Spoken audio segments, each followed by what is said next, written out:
बे समाव आं सारखौ जोंनि बिटिआर इनफ'स्टुडिअ इउटुब चेनेलाव गिबि गिबियावनो बरायना लाग्रोबाय सार दे खुलुमबाय सार गोजोनबाय दे गिबि गिबियावनो खुलुमग्रोबाय साफ्रोमबो जोंनि बे बिटिआर इनफ'स्टुडिअ इउटुब चेनेलनि नायगिरि रायजो नोंथांमोननिसिम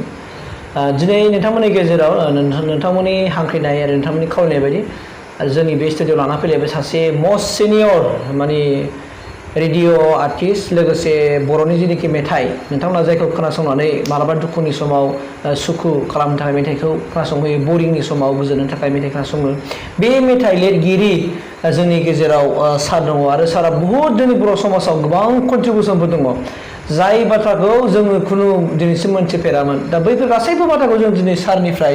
जोङो थन्न' थन्न' जोङो मिथिगोन नोंथांमोना मिथिनानै लादो आरो गोबां माखासे सारनिफ्राय जोंहा सोलोंनांगौ दङ मिजिंथिदों नोंथांमोना मोजाङै खोनासंनानै थार बाथ्राखौ मिथिगोन आरो नोंथांमोनाबो जिउआव सोलोंनानै लागोन दा बे समाव आङो सारखौ जोंनि बे चेनेलावहाय बरायनायजों लोगोसे गिबिथाराव आङो सारनि मोजां नेमखौहाय साफ्रोमबो नायगिरिफोरनो होनो थाखाय खावलायनाय सार खुलुमबाय गिबियावनो आङो बिटिआर इनफ' स्टुडिअ गासैबो मावथि बिथांमोननिसिम आरो जोंनि बर' रायजो राजा नोंथांमोननिसिम आंनि अननाय सिबिनायखौ सिगांनो बावहरग्रोनाय जाबाय आंनि मुङा अनसुमा नार्जारी ओरैनो आंखौ रेडिअनि एप्रुभ लाइरिसिस्ट एबा मेथाइ लिरगिरि हिसाबै बांसिनै मिथियो दा आंनि अरिजिनेल नामा एक्सुवेलि उमानन्द नार्जारीसोमोन बै समाव माने बर'नि मोनसे नाम सोलायनायनि मोनसे धौ फैदोंमोन जे गावबागाव मोनसे हारिनि सेन्टिमेन्ट लानानै जे जेनेबा चाइनिसफ्रा जापानिसफ्रा जेनेबा गावसिनि मुंजोंनो सिनायथि मोनो बेबायदि धरननि मुं लानांगौ होननानै मोनसे धौ फैनायाव आङो उमानन्दनिफ्राय अनसुमा लानाय जादों दा बे समाव सारनि जोनोम जायगाया बाहामोन सार ओमफ्राय दा कारेन्टलि बाहा थायो बेखौ एसे खिथानो हागोन नायगिरिफोरनो औ आंनि थानाय जायगाया क'क्राझार मैदेर खर' होनो जोंनिखौ माने हाथिमाथा दा बेयावनो आंनि न'आ बेयावनो आंनि जोनोम गामि आरो आबौ आबैयानो बेनि एकदम अरिजिनेलखा दा बिदिनो दा आं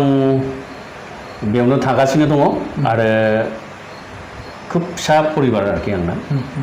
दा जों आं आरो आंनि मिसेस आरो गथ' सानै गथ' गिदिरा दा एमएससि एडमिसन लादों बटानियाव आरो फिसा हिन्जावा दा higher secondary first year Kokrajhar गभ कलेजावनो दा बेखिनियानो आंनि सिनायथिया दा मोगथां जिउआव सारा माबा मोनसे सरकारि जबफोर मावबोबाय नामा आङो आसलते खुब जब मावनो माने गोसो गैथारामोन आरोखि जबा मोनदोंमोन मोना नङा दा एकदम गोसो गैया बांसिन आङो बे हारिमुनि फारसे लोरबांथिया बांसिन जानायखाय आङो जबखौ मावनाय जायाखिसै खिन्थु फार्स्टआव आङो मिउजियामाव मोनदोंमोन क'क्राझारावनो आसाम स्टेट मिउजियाम माने आन्दारावनो क'क्राझाराव आङो जब मोनदोंमोन बिनि उनावहाय टिचारबो मोनदोंमोन बेफोरखौ बाद होनाय जाबाय दा खिन्थु हारिमुआव गोदोनिफ्रायनो आं नांथाबबोनाय हिसाबै जेनेबा फरायसा समनिफ्रायनो 5 थाखोनिफ्रायनो मथा मथि 1974-75 निफ्रायनो आं एसे मेथाइ खननो सोलोंजेननाय आरो बिदिनो ड्रामा बायदिसिना फाव फेसन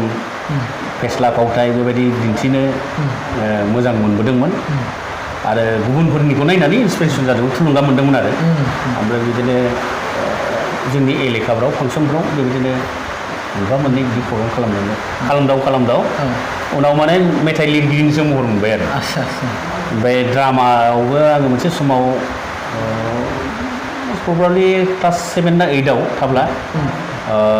बेस्ट एक्टर मोनलायदोंमोन आं खिन्थिगासे फावथिनायाव दा आंनो लिरनायमोन खिन्थिगासे फावथिनाया आरो आंनो मेन रलखौ लादोंमोन नालाय माने बेस्ट एक्ट्रेस मोनदोंमोन आंजों जाय माने फाव खालामदोंमोन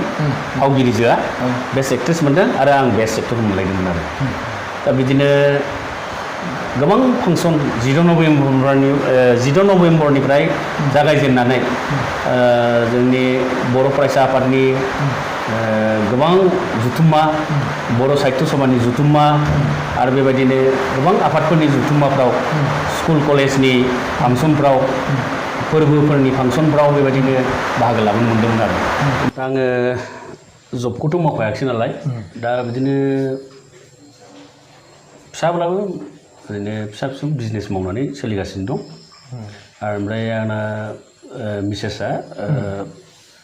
सार्भिस मावो स्कुलाव टिचार दा बे हिसाबै सोलिगासिनो दं आरो होमबाथ' जोबोद मोजां स' बे समाव होमबा नायगिरि नोंथांमोना सारनि फेमिलिनि सोमोन्दै मिथिबाय आरो रिसेन्टलि सरि मोगथां जिउआवहाय सारा मा मावो बेखौबो मिथिखाबाय दा आङो होमबा मिथिनो लुगैदों दे सारखौ बांसिन जोङो मानोना सिगां खामानि मावजेननाय हिसाबै जेनेबा सारा रेडिअ'आवहाय खामानि मावबोदों नङा होमबा सार रेडिअ' आर्टिस्ट हिसाबै आरो रेडिअ'आवहाय मेथाइ लिरनानै हरग्रा हिसाबै आं रेडिअ'नि सोमोन्दैनो गोबां माखासे मिथिनो लुगैबाय सारनि साइडनिफ्राय रेडिअ'आवहाय सारा माबायदि जोंनि बर' हारिनि जानानै माबायदि कन्ट्रिबिउसन होबोदों सार बिनि सायाव एसे नायगिरिफोरनो एक्सुवेलि आङो रेडिअ'आव प्रथम मेथाइ लिरगिरि हिसाबै एप्रुभ लाइरिसिस्ट हिसाबै आङो 1991 मायथाइयाव एप्रुभ जादों बे समनिफ्रायनो लागातार दासिम आङो दासिमबो लिरनानै हरगासिनो दङ ओमफ्राय आरो लोगोसेनो बे मेथाइजों आरो देंखोखौबो होनानै माने सुर होनानैनो माने हरखायो दा बेबायदिनो सोलिगासिनो दङ ओमफ्राय बे जाबाय गुवाहाटि सेन्टारनि क'क्राझार सेन्टाराव मोनसे आरो अडिसन होबावनानै आङो ड्रामा आर्टिस्ट हिसाबै माने ड्रामा रेडिअ ड्रामा होग्रा हिसाबै एप्रुभ जाहैबावबाय दा मोननै जानानै दं आरोखि आंना खिन्थु आङो मेथाइ खनगिरि हिसाबै नङा दे माने आङो खननो हायोमोन खिन्थु आङो गुबुनखौ खनहोनायासो आंनि टारगेटमोन ओंखायनो आङो मेथाइखौल' लिरना हरो सुर होना हरो बेनिफ्राय आं गावनि जे नाटकफ्राव आं बाहागो लायो ड्रामायाव रेडिअ ड्रामायाव आरो ओमफ्राय बिदिनो फिचार रेडिअ फिचारफोर माखासे निउ इयारनि प्रग्राम माबा प्रग्रामफ्राव ओमफ्राय बिदिनो नेरेसन खालामनाय रेडिअआव नेरेसन खालामनाय दा जेरेखम लास्ट आङो बे मन कि बातखौ बर' रावाव माने प्राइम मिनिस्टार नरेन्द्र मदिनि जितु मन कि बात माने लास्ट सानडेआव जे ब्रडकास्ट जायो प्रत्येक मास माबायावनो प्रत्येक दानावनो दा बे हिसाबै आं बे मन कि बातखौ बर' रावाव खालामगासिनो दङ दासिमबो आरो माखासे बिदिनो 15 आगस्ट बा 22 जानुवारिफ्राव गणतान्त्रिक माने दिबसफ्राव जे प्रेसिडेन्टनि स्पिच बर' रावाव ट्रेन्सलेट खालामनाय बेफोरखौ आं फरायनो मोनो नेरेसन खालामनो मोनो ओमफ्राय प्राइम मिनिस्टारनिखौ मोनो गभर्नरनिखौ मोनो बिदि एखमबा बिदिनो सोलाय आरो माने जि समाव जेखौ मोनो आरो बेखौनो आङो खालामफैयो जितु आङो भइस होनायाव माने बिसेसकरि आङो खुब मोजां मोनो नेरेसन खालामनो दा बेयावनो सार आङो बे क'क्राझार रेडिअ सेन्टारनि सोमोन्दै आं एसे मिथिनो लुगैदों माखासे गोबां माखासे बाथ्रा मिथिनो मोन्दोंमोन एसे गेजेरावहाय खेलिमेलि जानाय दा बेनि सायाव सारा बेसेबां मिथिगौ खेलिमेलि माने आं गुदिनिफ्रायनो खिन्थासै सार बेखौ एक्सुवेलि रेडिअ सेन्टारखौथ' जेनेबा लुफुंनानै बावहाय मेसिनारिबो बसायबाय नाथाय बे बर'नि दुंदुंहाव थासारि समाव बावहाय माने आर्मिनि केम्प CRPनि केम्प बेबायदिसो खालामबायमोन ओमफ्राय जों मेगनजों जों नुबोबाय खोनाबोबाय जे बे जिनिसाथ' गाज्रि जासिगोन बेनिफ्राय बे हिसाबै जोङो दुखु मोननायजों जोङो मोनसे माने प्रेस मिट होनानै बे माबाखौ थाबैनो कमिसनिं खालामनांगौ क'क्राझार सेन्टारखौ होननानै जोङो नैबाव जोंना मेम'रेन्डाम दङ आङो बेखौ एसे नोंथांमोननो देखायनो सानबाय क'क्राझाराव अल क'क्राझार आर्टिस्ट एस'सिएसन होननाय माने आखा बेखौ 1999आव जोङो माबानानै दा बेवहाय प्रेसिडेन्टआ डक्टर बीरेन्द्र कुमार ब्रह्ममोन क'क्राझार गभ कलेजनि प्रफेसार दा बिथां ओमफ्राय आं जेनेरेल सेक्रेटारि हिसाबै जों माने मोनसे मेम'रेन्डाम होनाय जादों आरो deputy director general north eastern region all India radio बिथांनिसिम जों मेम'रेन्डाम होनाय जादों बे मेम'रेन्डाम कपिया दं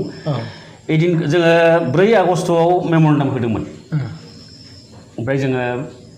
फिजिकेलि लोगो हमनानैबो रायलायबाय बे डेपुटि डिरेक्टर जेनेरेल मिसेस रुक्मिनिजों क'क्राझार सार्किट हाउसआवहाय दा बिथांजों रायलायनानै जोङो 4 आगस्टआव लोगो हमदों बिथाङा खोथा होबाय नैबे बे मासावनो 15 आगस्टआव भारत उदांस्रि सानावनो जोङो कमिसन खालामनानै क'क्राझार रेडिअ सेन्टारखौ बेखेवजेनसिगोन होननानै जोंनो खोथा होबाय आरो ओमफ्राय बे हिसाबैनो दिनैसिम सोलिगासिनो दं आसा होमबा सार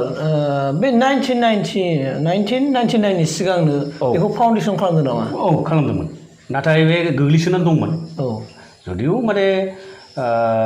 मेसिनारि बा गासिबो कानेक्सनफोरखौ खालामजोबनानै ओरैनो गोग्लैसोनानै दंमोन आरो दा आर्मि केम्पफ्राथ' बिदिनो थारफोरखौ बख'यो माबायो गाज्रि जालांनो हमबायमोन दा बेखौ जों नुनानै बेबायदि मोनसे प्रेस मिट होनानै जों जुदि नङाब्ला जोङो बेखौ नाङाब्लालाय माथोबाव आर्मि केम्प खालामोबा जों बेखौ रायजोनि मोनसे राजुवा सम्पति बियो आरो जोङो बाहाय जोङो शिल्पीफ्रा बर'नि रिंगु दामसा बाहाय स्कप मोनगोन जुदि कमिसनिं खालामोबा आरो नङाब्ला मानो नांगौ जोङो केरासिन पेट्रल लुनानै जों सावनोसै होननानै एसे सिगिनाय बायदि जादों आरोखि बेवहाय बिसोरो गिनानै बा उसुबिदा मोननानै बिसोरो खारबोदों आरो क'क्राझाराव जोंखौ लोगो हमनानै बिदिनो जों ओमफ्राय मेम'रेन्डाम जों गथायनाय जाबाय बे हिसाबैनो बिसोर कमिसनिं खालामबाय दा दिनैसिम सोलिनानै दङ क'क्राझार सेन्टारा स' होमबा नायगिरि नोंथांमोना मिथिदों नङा होमबा जेनाखि क'क्राझाराव जेनाखि रेडिअ सेन्टार बियो मथा मथि मा होननानै बुङो फाउन्डेसन खालामदोंब्लाबो बियो बोरैबा थैलांनाय लामायाव फैबायमोन खिन्थु जोङो दा मिथिबाय जोंनि सारनि खुगानिफ्राय जों मिथिदों जे सारमोनहा बै समाव सानखांनानै माखासे जथाय ज' जालायनानै माखासे इन्टेलेक्सुयेल क'क्राझार ओनसोलाव थानाय बिसोर ज' जालायनानैहाय नङा होमबा सार बिसोरो माने प्रेस मिट होदों जाहैबाय प्रेस मिट होनानैसो बे बुस्थुआ गोसारजोबनानैहाय दिनै बे बायध'था जानानै फैदों इभेन दिनैसिम बे दा रेडिअ सेन्टारा थांनानै दङ आरो साराबो दिनैसिम बेयावनो माखासे खामानिखौ मावगासिनो दङ होमबा आंनिबाव मिथिनो लुगैदों जे सारनिफ्राय माखासे लिरनाय बे रेडिअआवहाय खनजानाय बै मेथाइफोरनि सोमोन्दै आं एसे मिथिनो लुगैदों आरोखि ओरैनो थुलमुल हिसाब होनो हागोन नामा सारा थुलमुलथ' आंबो माने इसिबां हिसाबखौ होजोबनो हानाय नंला खिन्थु थुलमुल हिसाबै आं सानदों माने 91 निफ्राय दासिम माने 500सोनि खाथियाव थांबाय मेथाइया माने मोननै सेन्टारजों आरो गुवाहाटी सेन्टार आरो क'क्राझार सेन्टार दा बे हिसाबैनो सोलिगासिनो मोनसे बाथ्रा बाव नैबे सार बे रेडिअनि सायावनो जेनेबा रेडिअआवथ' मेथाइ खनो सार नङा होमबा हमना लादो आं गायक जाबाय खनग्रा जेनेबा आं रेडिअ आर्टिस्ट आरो आंनो लिरबाय ओमफ्राय आंनो खननो हागोन नामा बे रेडिअआवहाय बिदि खालामो ना मारै बिदिबो हायो खिन्थु गाव मोननैयावबो एप्रुभ जानांगोन खननायावबो अडिसनाव पास जानांगोन आरो लिरनायावबो एप्रुभ जानांगोन आच्छा गिबियाव माने मेथाइ लिरगिरि जानांगौब्ला रेडिअआव 25 मेथाइ जमा होग्रोनांगौ होनानै बे मेथाइखौ सेलेक्सन खालामगोन ओमफ्राय जुदि सेलेक्सनाव फैबायब्ला माने बासिजाबाय सायख'जाबायब्ला बे एप्रुभ जासिगोन आरो बेबायदिनो आरो दा बे प्रसेसआव थांनांगोन आरो खिन्थु बोसोरेथ' बिदि लिरगिरि लानाय जाया बिसोरो माने गोबावजों 15 बोसोरजों 10 बोसोरजों खनसे बिदि लायो बिदिनो सब समाय लाया आरो लिरगिरिखौ थारमाने जुदि लिरगिरि जानांगौबा बा मेथाइ हरनांगौबा एप्रुभ जाखानांगौ नङा होमबा सार एप्रुभ जानांगौ दा नै जेरेखम आंनाव नै बेयाव दङ आं 1991आव जादों बेवहाय माने दि प्रेसिडेन्ट अफ इन्डिया बे खोथा दं आरो होमबा जोंहा बेसेबां गिदिर दायबद्धता दं जोंहा मोनसे बिबान दङ जे जों जानला मेनला मेथाइखौ लिरनो हानाय नङा बा जोङो सोरखारि बाबै माने खहा गोनां बा समाजनि खहा गोनां जों मेथाइखौ खुनु दिन बाहाय लिरनो हानाय नङा ससियेल मेसेज मोजां मेसेज गोनां मोजां रमान्टिक मेथाइ मोजां नेचारखौ लानानै लिरनाय मेथाइ बेफोरबायदि जानांगौ आरो नायगिरि नोंथांमोना मिथिखाबाय जे प्राइम मिनिस्टार जेनाखि मान कि बात जेनाखि फरायो बर'आव जे फरायो बेखौ सारानो फरायो जों दिनै मोगथाङाव दिनै सारजों फेस टु फेस लोगो मोनलायबाय सारनि नामखौसो खोनायोमोन दा खिन्थु जोङो मोगथां ज' लोगो मोननानै जों जोबोर गोजोननाय मोनबाय दा